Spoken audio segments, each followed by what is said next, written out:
السلام علیکم ورحمۃ اللہ وبرکاتہ۔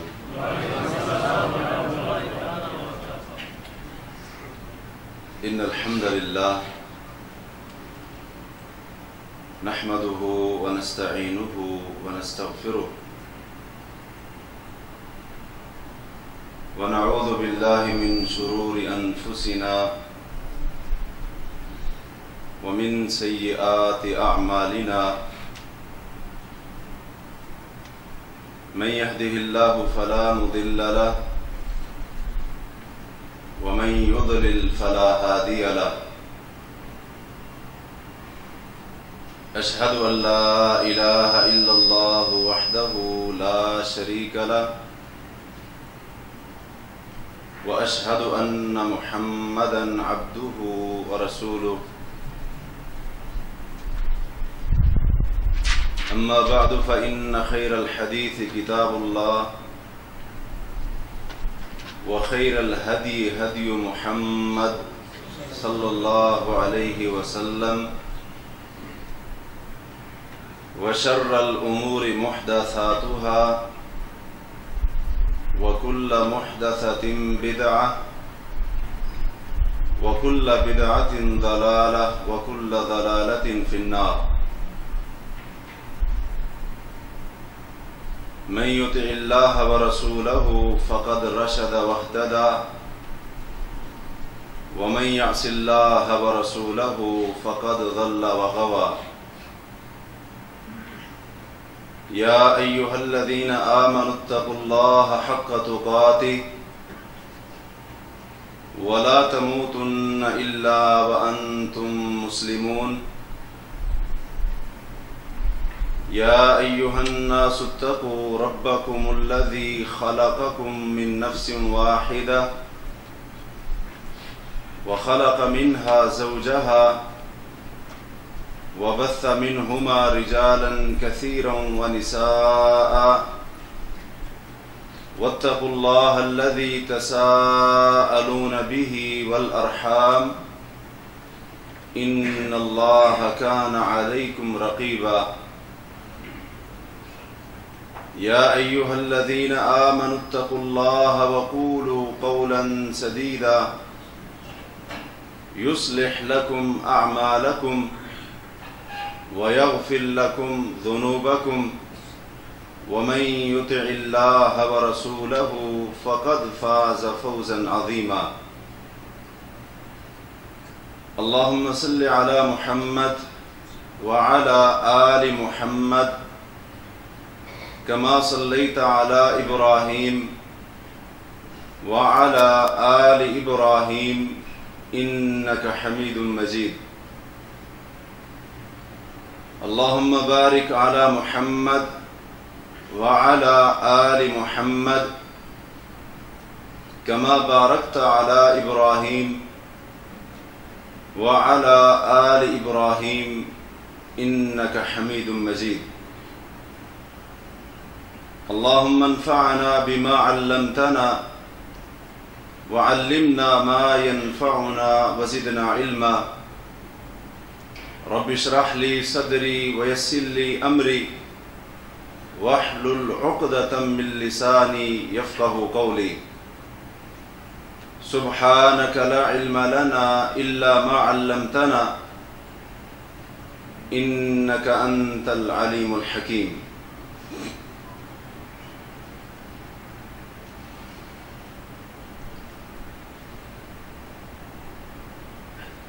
صحیح مسلم کی کتاب الایمان میں حضرت ابو ہریرہ رضی اللہ تعالی عنہ کی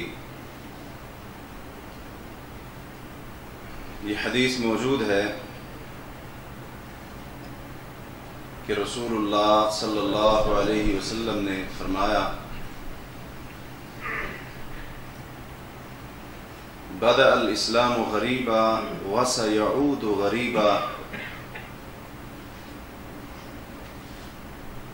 کہ اسلام کا آغاز اور اس کی ابتدا اس حالت میں ہوئی تھی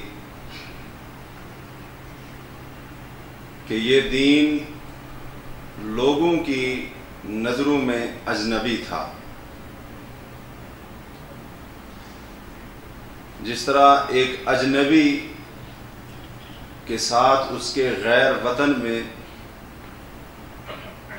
سلوک کیا جاتا ہے، برتاؤ کیا جاتا ہے، یا جس نگاہوں سے اسے دیکھا جاتا ہے،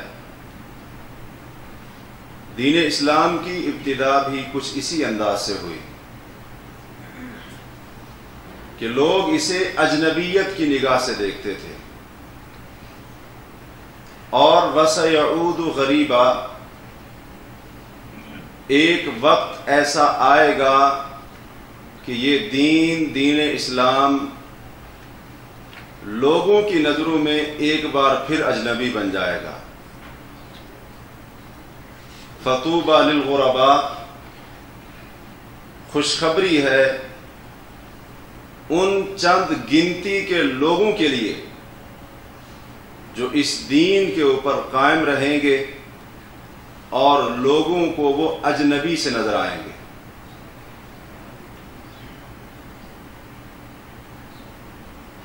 نبی کریم صلی اللہ علیہ وسلم نے اپنے اس مبارک فرمان میں ایک پیشین گوئی فرمائی ہے، اور وہ یہ کہ جس طرح اسلام کا آغاز ہوا تھا ویسے یہ دین ایک زمانے میں لوگوں کی نظروں میں اجنبی بن جائے گا. جب شروع میں اللہ کے رسول علیہ الصلاۃ والسلام نے نبوت اور رسالت کا دعویٰ کیا، قرآن کے نازل ہونے کا، وحی کے آنے کا دعویٰ کیا، اعلان کیا، تو لوگ بڑے تعجب کی نگاہوں سے آپ کو دیکھا کرتے تھے اور اس دین کے ماننے والوں کو دیکھا کرتے تھے. اس وقت میں دین اسلام کو اجنبیت کی نگاہوں سے دیکھا جاتا تھا، اور آپ صلی اللہ علیہ وسلم نے فرمایا کہ بعینہ اس امت پر ایک ایسا زمانہ بھی آئے گا کہ جب دوبارہ لوگوں کی نگاہوں میں دین اسلام اجنبی بن جائے گا. اور آپ علیہ الصلاۃ والسلام کی یہ پیشین گوئی کافی حد تک آج کے دور میں ثابت ہو چکی ہے کہ آج مسلمانوں کی نگاہوں میں ہی دین اسلام اجنبی بن چکا ہے. حتیٰ کہ اسلامی عقیدہ مسلمانوں کی اکثریت اسے بھی لوگ اجنبیت کی نگاہ سے دیکھتے ہیں، اور اسلام کا تصور عبادات وہ بھی اجنبی بن چکا ہے. اور اگر آپ بازار کا چکر لگائیں، مارکیٹ کے اندر داخل ہو جائیں، منڈی کے اندر چلے جائیں، تو اسلام کے جو اصول ہیں لین دین کرنے کے، تجارت کے، معاملات کے، وہ لین دین، وہ اصول، وہ قوانین، وہ ساری باتیں مسلمانوں کے بازاروں میں، مارکیٹوں میں دیکھنے کو نہیں ملیں گی. اور اگر کوئی بندہ آج ان اسلامی اصولوں کی بنیاد پر تجارت کرنا چاہے اور اسلام کی ان پاکیزہ ہدایات اور تعلیم کو بنیاد بنا کر لین دین کرنا چاہے، خرید و فروخت کرنا چاہے، لوگ اس اجنبیت کی نگاہ سے دیکھتے ہیں. اسی طرح نکاح ہو گیا، اسلامی نکاح بھی اجنبی بن چکا ہے. اگر فوتیدگی ہوتی ہے، کوئی بندہ مرتا ہے، جو اسلام نے احکام سکھائے ہیں مرنے والے کے بارے میں، میت کے حوالے سے، جنازے کے حوالے سے، وہ احکام بھی اجنبی بن چکے. کوئی انسان پیدا ہو رہا ہے، اس وقت کے احکام بھی اجنبی. اور اگر کوئی فوت ہو رہا ہے، دنیا سے رخصت ہو کر جا رہا ہے، اس وقت جو شریعت نے احکام سکھائے ہیں وہ بھی اجنبی بن چکے ہیں۔ تو یہ دین اسلام مسلمانوں ہی کے لیے اجنبی بن چکا ہے، حتیٰ کہ اگر کوئی بندہ آج اس خالص دین کے اوپر چلتا ہے، لوگ اس کو بڑی تعجب کی نگاہوں سے دیکھتے ہیں، بڑی حیرت کا اظہار کرتے ہیں، اور یہ معاملہ اس حد تک پہنچ چکا ہے جیسا کہ امام دارمی رحمہ اللہ نے سنن دارمی میں حضرت عبداللہ بن مسعود رضی اللہ عنہ کا یہ فرمان نقل کیا ہے صحیح سند کے ساتھ، اور بعض محدثین نے اس کو اللہ کے رسول علیہ الصلوۃ والسلام کی حدیث شمار کیا ہے، کیونکہ جو بات سیدنا عبداللہ بن مسعود رضی اللہ عنہ نے فرمائی ہے وہ بات کوئی بھی صحابی اپنے اجتہاد اور رائے سے کر ہی نہیں سکتا۔ کیا فرماتے ہیں کہ لوگوں کیف انتم اذا لبستکم فتنہ، کہ اس وقت تمہارا کیا حال ہوگا کہ جب فتنہ تمہیں اپنی لپیٹ میں لے لے گا، یحرم او یحرم فیہ الکبیر، اس فتنے کے زمانے میں یا اس فتنے کے اثرات کی وجہ سے بڑی عمر والا شخص بوڑھا ہو جائے گا، وَيَرْبُ فِيهَا الصَّغِيرُ، اور چھوٹی عمر والا شخص، چھوٹی عمر والا بندہ وہ بڑا ہو جائے گا، حَتَّى إِذَا تُرِكَ مِنْهَا شَيْءٍ، حتیٰ کہ اگر اس فتنے کا کوئی جز، کوئی حصہ چھوڑ دیا جائے گا تو لوگ کہیں گے تُرِكَتِ السُّنَّةِ، سنت کو چھوڑ دیا گیا ہے۔ محدث العصر علامہ محمد ناصر الدین الالبانی رحمہ اللہ، ان کا ایک رسالہ ہے قیام رمضان، اس کے مقدمے میں ہی، ابتدا میں ہی یہ حدیث ذکر کرنے کے بعد فرماتے ہیں کہ میں یہ کہتا ہوں کہ یہ حدیث نبی علیہ الصلوۃ والسلام کی صداقت کے اوپر سب سے بڑی دلیل ہے،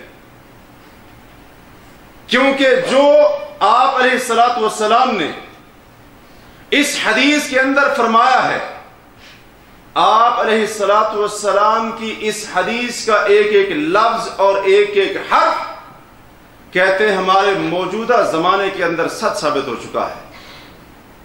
فتنے پھیل گئے اور لوگ بدعات کے اندر ایسے ملوث ہوئے، حتیٰ کہ اگر کوئی سنت کے اوپر عمل کرنے والا شخص، پیغمبر کی احادیث کو، نبی کے فرامین کو سینے سے لگانے والا شخص اگر کوئی بدعت سے اعلان برات کرتا ہے، بیزاری کا اعلان کرتا ہے، تو لوگ کہتے ہیں بدعت کو نہیں چھوڑا، سنت کو چھوڑا ہے۔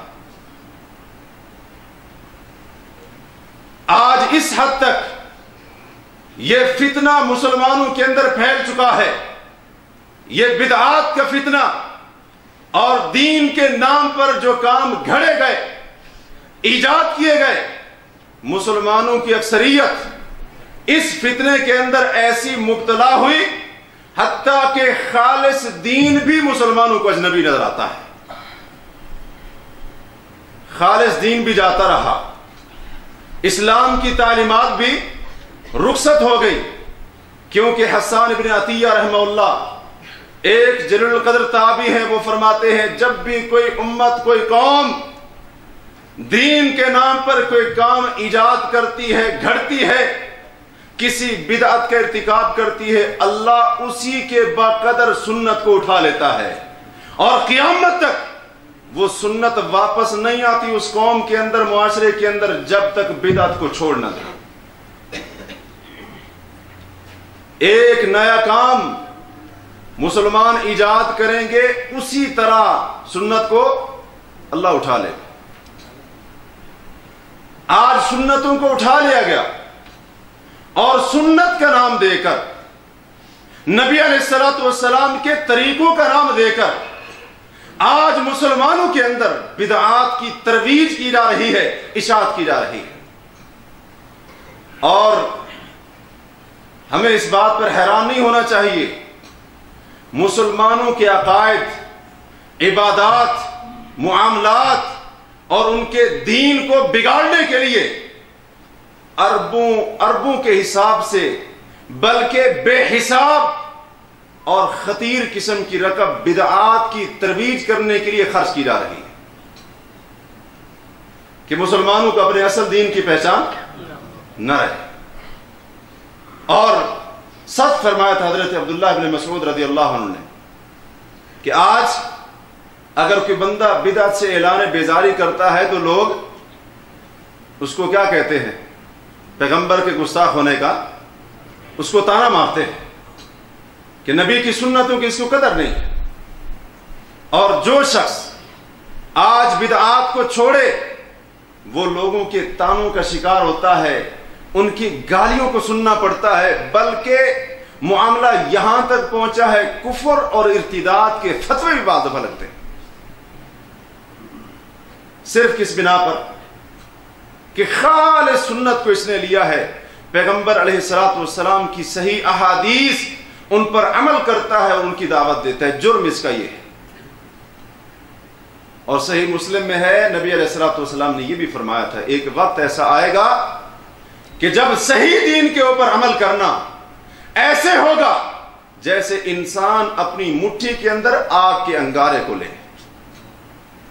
آج خالص دین کے اوپر چلنے کی مثال واقعی ایسی ہے، اور آج کچھ یہ حالت ہے ہم مسلمانوں کی اکثریت کی کہ آج پہلے تو یہ ہوتا تھا نا کوئی سالانہ بدعتیں ہوا کرتی تھی، لیکن آج کچھ یہ کیفیت ہے کہ کوئی مہینہ بدعات سے خالی نہیں، بلکہ مہینہ تو چھوڑیں، کوئی ہفتہ اور کوئی تاریخ بھی خالی۔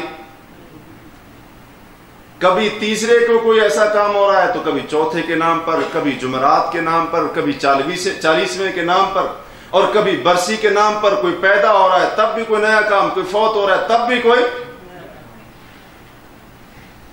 سال کے 360 دنوں میں سے بمشکل کوئی ایسا دن شاید ہو کہ جس کے اندر آج اسلام کو ماننے والے کسی بدعت کا ارتکاب نہ کرتے۔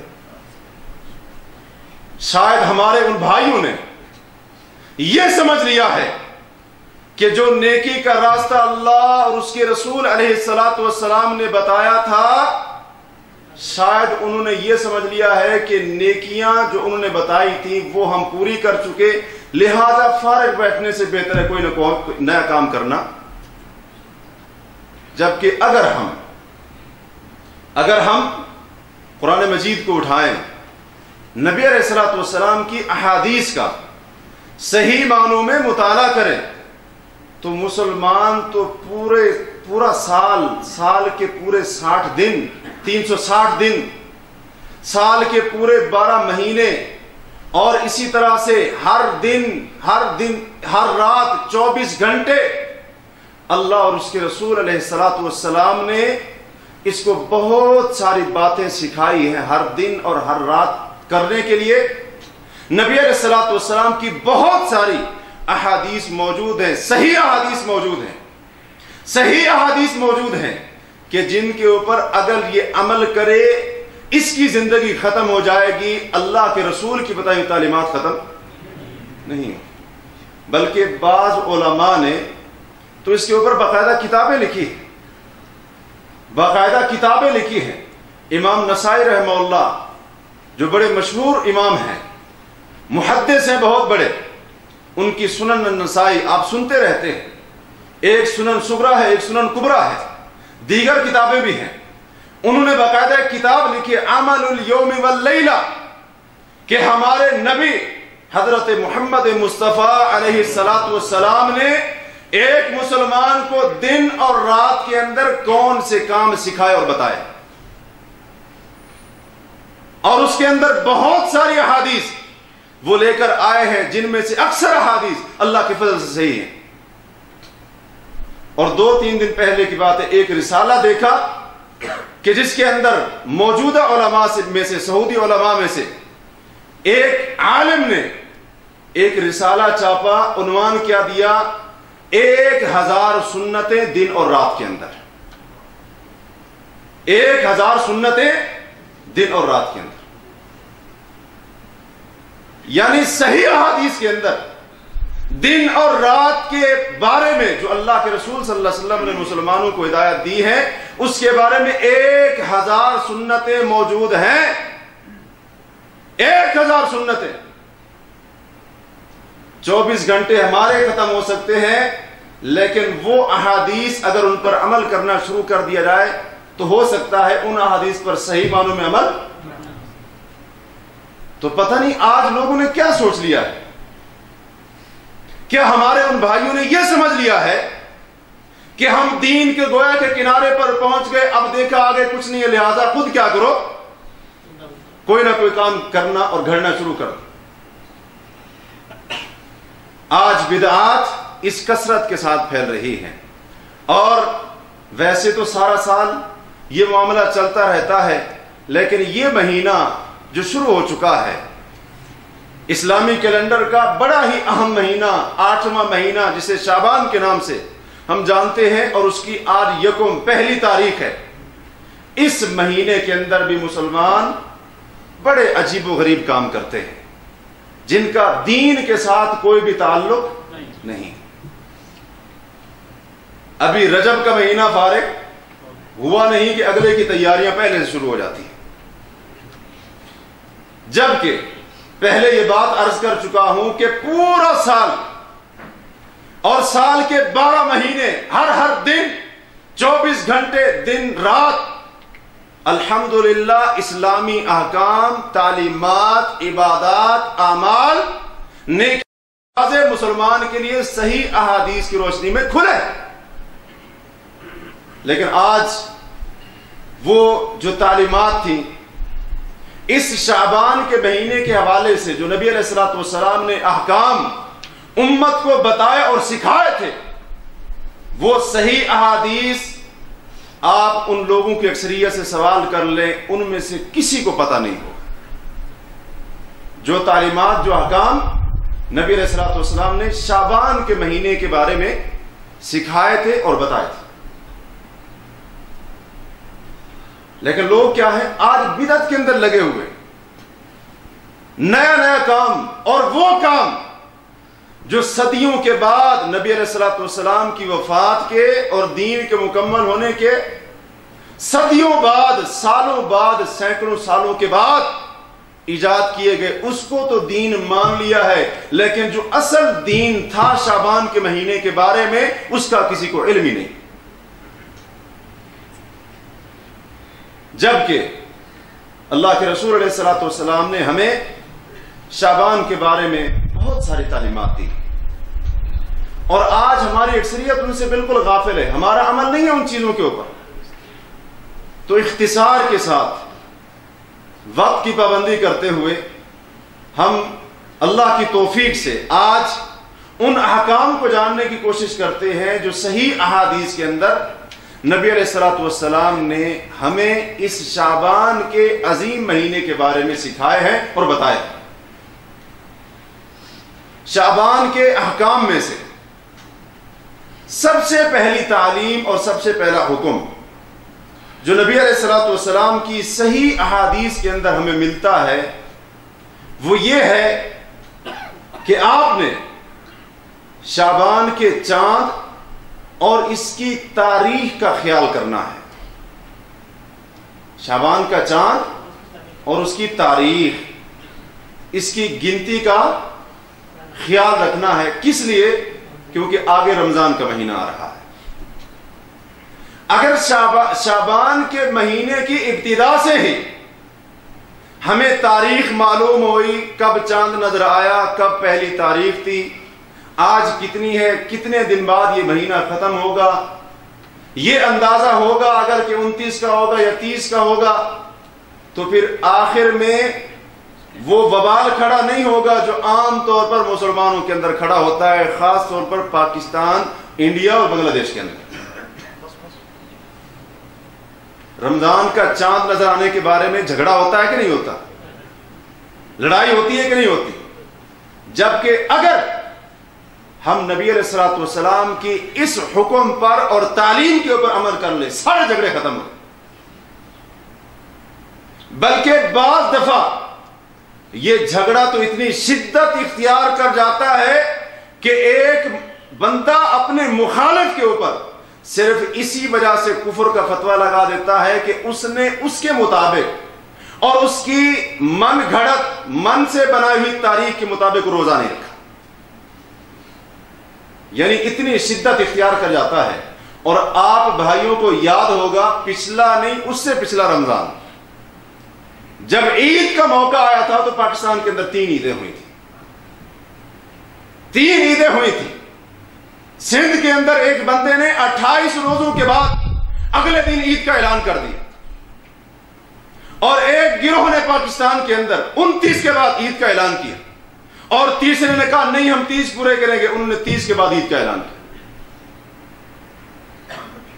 بدعات کا ارتکاب کیا، لیکن اللہ کے رسول علیہ الصلوۃ والسلام کی جو پاکیزہ تعلیمات تھیں ان کو چھوڑ کر آج امتی کوئی 28 کے بعد عید کر رہا ہے، کوئی 29 کے بعد، کوئی 30 کے بعد، اور ایک بندہ خود کو حق پر سمجھ کر دوسرے کو گمراہ بھی کہہ رہا ہے، اس کو کافر مرتد بھی کہہ رہا ہے،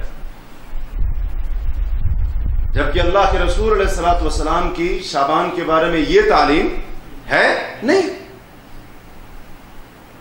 بلکہ اللہ کے رسول علیہ الصلوۃ والسلام کا تو یہ حکم ہے، ترمذی، مستدرک، حاکم وغیرہ میں حسن سند کے ساتھ حضرت ابو ہریرہ رضی اللہ عنہ کی حدیث موجود ہے کہ نبی علیہ الصلوۃ والسلام نے فرمایا کہ لوگو احسو ہلال شعبان لرمضان، کہ لوگو رمضان کے لیے شعبان کے چاند کی گنتی کرو، اور ہلال کہتے ہیں پہلی رات کے چاند کو، پہلی تاریخ کے چاند کو ہلال کہتے ہیں۔ آپ کا یہ حکم ہے کہ جو ہی شعبان کا چاند نظر آئے پہلے دن سے ہی اس پر نظر رکھنا شروع کر دو، کس لیے؟ رمضان کے لیے۔ لیکن آج 99.99% لوگ بھی اگر کہوں تو غلط نہیں ہوگا، ان کو اس حدیث کا پتہ بھی نہیں ہوگا، شاید پتہ بھی نہیں ہوگا، علم بھی نہیں ہوگا، جس کی وجہ سے یہ سارا فساد کھڑا ہوتا ہے اور سارا وبال کھڑا ہوتا ہے۔ یہ تعلیم ہے نبی علیہ الصلوۃ والسلام کی شعبان کے مہینے کے بارے میں کہ پہلے دن سے ہی آپ شعبان کی گنتی کرنا شروع کر دیں۔ اور ایک حدیث کے اندر آپ علیہ الصلوۃ والسلام نے مزید وضاحت فرمائی جو کہ سنن دارقطنی اور سنن کبریٰ بہقی کے اندر حضرت ابو ہریرہ رضی اللہ عنہ ہی سے مروی ہے اور اس کی سند صحیح ہے۔ آپ فرماتے ہیں صوموا لرؤیتہ، کہ لوگوں چاند دیکھ کر روزہ رکھو، وَأَفْطِرُوا لِرُؤْيَتِهِ، اور چاند دیکھ کر ہی روزہ ختم کرو، روزہ چھوڑو، یعنی عید کرو۔ فَإِنْ غُمَّ عَلَيْكُمْ، اگر چاند کا دیکھنا تمہارے لیے مشکل ہے، پوشیدہ ہو گیا ہے، نظر نہیں آ رہا، بادل کی وجہ سے، غبار کی وجہ سے، کسی بھی وجہ سے، تو آپ نے فرمایا فَأَكْمِلُوا الْعِدَّةَ 30 يَوْمًا، تو پھر شعبان کی یا رمضان کی 30 دن کی گنتی پوری کر لو۔ شعبان کی یا رمضان کی، اگر رمضان کا چاند نظر نہیں آیا 29 شعبان کے بعد تو کیا کرو؟ 30 دن پورے کر لو۔ اور اگر رمضان کے 29 دن گزرنے کے بعد اگلے دن کا چاند نظر نہیں آیا، اگلی تاریخ 30 کا چاند نظر نہیں آیا، تو آپ فرماتے ہیں 30 روزے رمضان کے پورے کر لو۔ لیکن ہمارے ہاں تو یہ ہوتا ہے نا کہ 28 کے بعد بھی لوگ جو ہے نا وہ اس خیال میں ہوتے ہیں کہ شاید 29 کی رات کو چاند نظر آ جائے۔ ایسے ہی ہوتا ہے نا، کیونکہ ہمیں عید کے آنے کی بڑی جلدی ہوتی ہے، اور جب رمضان داخل ہوتا ہے تو بہت سارے لوگوں کے سینے، اور خاص طور پر جب آئے بھی گرمیوں کے اندر اور دن بھی 15.5 گھنٹے کا، اتنی سخت اور شدت کی گرمی، تو دل کیا ہو جاتے ہیں، تھوڑے اور بھی گھٹن محسوس کرتے ہیں۔ ایک پہیلی یہاں پر یاد آ گئی۔ ایک دفعہ ایک بندے نے، اور یہ سچی بات ہے، ایک بندے نے رمضان کا چاند دیکھا۔ ہمارے ہاں وہاں پر یہ بات معروف ہے نا کہ اگر رمضان کا چاند نظر آئے یا عید کا چاند نظر آئے تو مسجدوں کے اندر اعلان کر کے لوگوں کو آگاہ کیا جاتا ہے، بتایا جاتا ہے۔ تو رمضان کا چاند نظر آیا تو ایک بندہ اعلان کر رہا تھا مسجد میں کہ رمضان کا چاند نظر آ گیا، صبح آپ نے روزہ رکھنا ہے۔ اعلان کرنا تھا رمضان کے چاند نظر آنے کا، اس نے کہا عید کا چاند نظر آ گیا۔ تو ہماری تو کچھ یہ حالت ہے، یعنی کرنا رمضان کے چاند کے نظر آنے کا اعلان تھا، لیکن وہ زبان پر عید کا آ گیا، کیونکہ تمنا یہ ہوتی ہے کہ رمضان جلدی سے گزرے، بس عید آئے، عید کو منائے۔ یہ نبی علیہ الصلوۃ والسلام کی کیا ہے؟ تعلیم ہے کہ اس کی تاریخ کا شروع دن سے ہی خیال کرو۔ جب شعبان کی پہلی تاریخ سے ہی تاریخ کا پتہ ہوگا، چاند کی تاریخ کا علم ہوگا، تو پھر آخر میں لڑائی جھگڑے اور اس طرح کی کسی بات کی نوبت نہیں آئے گی۔ کیوں؟ اگر 29 شعبان کے بعد چاند نظر آیا تو الحمدللہ، اگر نہیں نظر آیا تو شعبان کے 30 پورے کرو، اگلے دن روزہ رکھنا شروع کر دو۔ آسان سی تعلیم اور آسان سا حکم، لیکن اس مسئلے کو طول دے کر کھینچ کر کفر اور اسلام کا مسئلہ بنا دیا، اور اسی بنا پر لڑائی جھگڑے اور فساد ہونا شروع ہو۔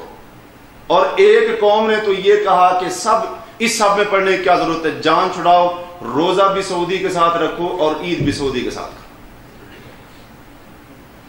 سعودی عرب میں جب چاند نظر آئے تم بھی کیا کرو، روزہ رکھ لو، اور جب وہاں پر عید ہو تو تم بھی کیا کرو، عید کرو۔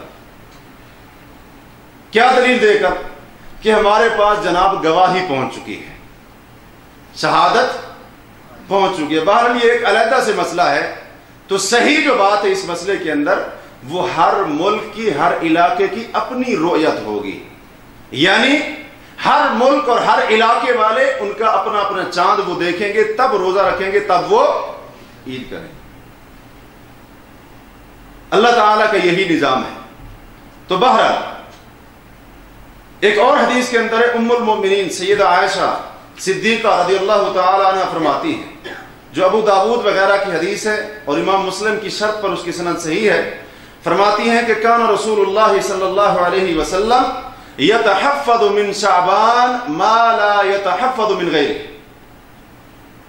کہ اللہ کے رسول صلی اللہ علیہ وسلم جتنا شعبان کے مہینے کی حفاظت کرتے تھے، اتنا کسی اور مہینے کی گنتی کی، ایام کی، دنوں کی تاریخ کی حفاظت نہیں کرتے تھے۔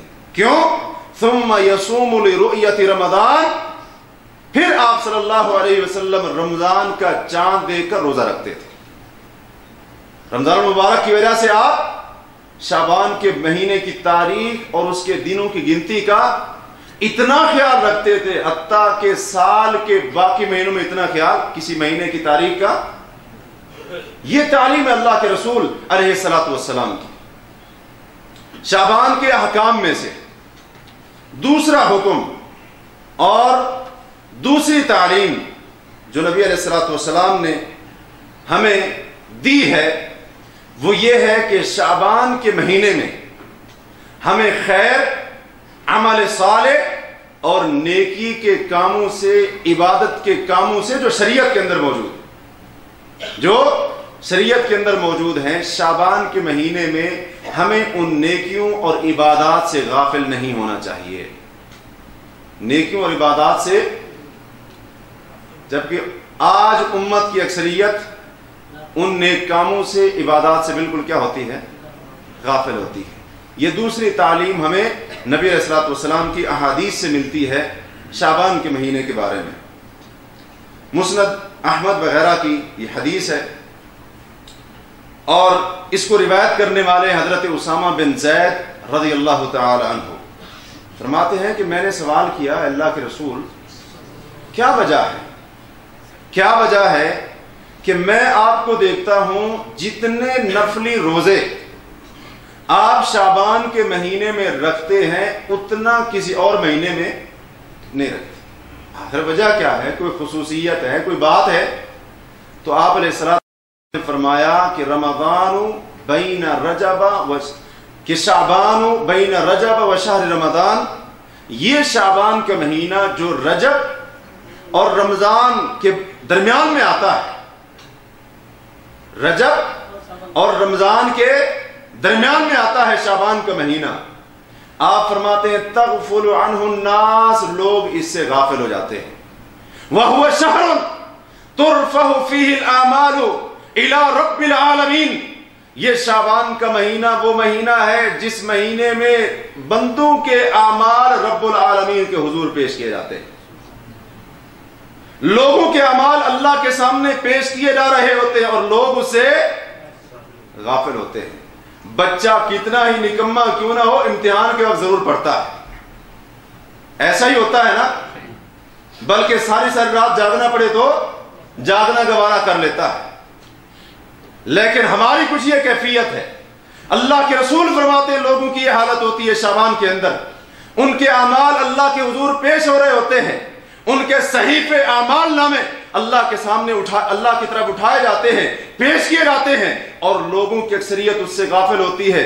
فَأُحِبُّ أَن يُرْفَعَ عَمَلِي وَأَنَا صَائِمٌ. میں محمد علیہ السلام اس بات کو پسند کرتا ہوں کہ جب فرشتے میرا عمل اللہ کے سامنے جا کر پیش کریں تو میرے نامہ اعمال میں لکھا ہو کہ محمد آج روزے سے تھے.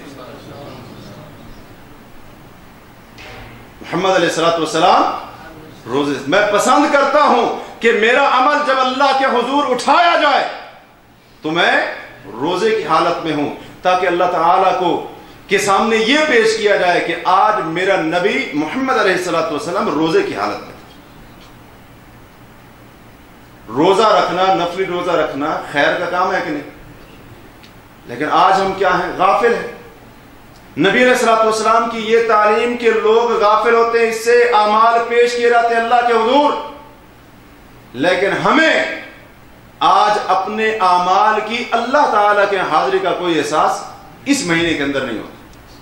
سالانہ کارکردگی، سالانہ رپورٹ اللہ کے سامنے فرشتے، ویسے تو روزانہ کی بھی پیش ہوتی ہے، روزانہ کی بھی پیش ہوتی ہے نا. صحیح حدیث کے اندر ہے، آپ نے سنا ہوگا کہ رات والے فرشتے کب جاتے ہیں اللہ کے پاس؟ فجر کے بعد.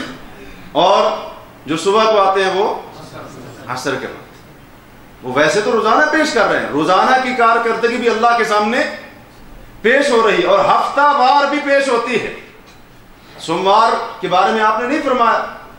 جب پوچھا کہ آپ کیوں روزہ رکھتے ہیں تو آپ نے فرمایا اس دن میں پیدا ہوا، اور اس دن اعمال کو، سوموار اور جمعرات کے بارے میں آپ نے فرمایا کہ اس دن اعمال کو اللہ کے سامنے پیش کیا جاتا ہے.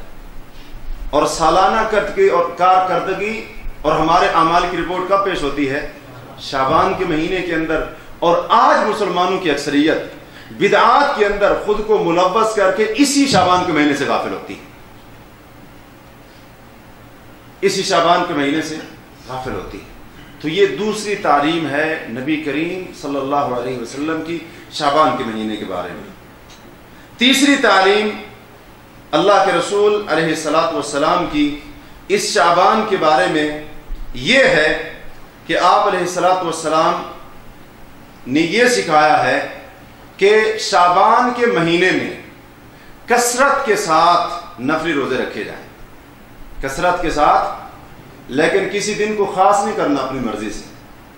جیسے لوگ 15 شعبان کے دن کو خاص کر لیتے ہیں اور اس کا بڑا ثواب بھی بتاتے ہیں، اس کے بارے میں آگے آ رہا ہے.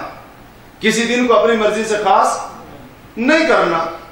پورے شعبان میں سے جب بھی آپ چاہیں نفلی روزے کثرت کے ساتھ رکھنا، یہ مشروع ہے، شریعت کے اندر ہے، اور نبی علیہ السلام کی یہ تعلیم ہے. بلکہ بعض علماء نے، بعض محدثین نے تو یہاں تک بھی کہا ہے کہ رمضان سے پہلے نبی علیہ السلام کا شعبان کے مہینے میں کثرت سے نفلی روزوں کی ترغیب دلانا یہ ایسے ہے جیسے فرض رکعتوں کے ساتھ ساتھ کچھ سنتیں مؤکدہ بھی ہیں کہ نہیں؟ فرض رکعتوں کے ساتھ ساتھ کچھ سنتیں مؤکدہ بھی ہیں، فرض نمازوں کے ساتھ ساتھ کچھ سنتیں مؤکدہ بھی شریعت کے اندر موجود ہیں. تو کہتے ہیں شعبان کے روزوں کی بھی وہی حیثیت ہے. یہ بات محدثین اور علماء نے کہا. حضرت عائشہ رضی اللہ تعالی عنہ فرماتی ہیں کہ، اور یہ حدیث ابو داؤد وغیرہ کی ہے، صحیح حدیث ہے، فرماتی ہیں کہ کانا